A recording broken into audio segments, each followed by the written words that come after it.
Bonjour et bienvenue en Corse, une île qui ne se porte pas si mal dans notre drôle d'Europe. En effet, elle jouit d'un statut d'autonomie particulier en France et a porté au pouvoir en 2017 un attelage autonomiste indépendantiste. Mais pour autant, on n'est pas tout proche d'un Corse-exit, ça n'est pas à la Catalogne. La Corse dépend pour beaucoup des subventions européennes, 1 milliard d'euros versés dans les 25 dernières années.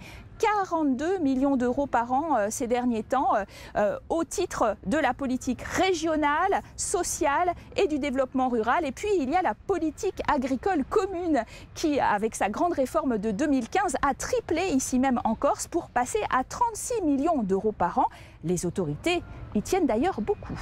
Nous n'avons pas ici de prairies, nous avons une chèvre corse, nous avons besoin de déclarer des espaces qui sont des espaces souvent avec du maquis, avec la forêt même. Avec de la petite végétation, des sous-bois de forêt. Donc nous avons fait un travail de fond pour que précisément ce type de territoire puisse être éligible aux aides européennes dans un cadre qui est tout à fait transparent.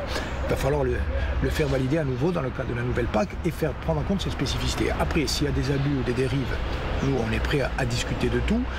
Car il y a de grandes inquiétudes sur le versement de cette PAC. En effet, l'Office de lutte antifraude de l'Union européenne a ouvert une enquête sur la déficience de contrôle et la surdéclaration de certaines surfaces agricoles pour nourrir les animaux, parfois déclarées 2 fois par des agriculteurs différents.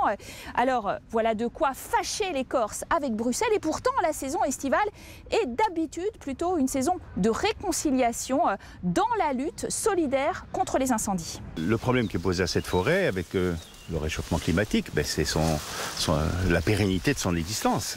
Parce qu'une forêt en zone méditerranéenne, c'est par définition un espace inflammable.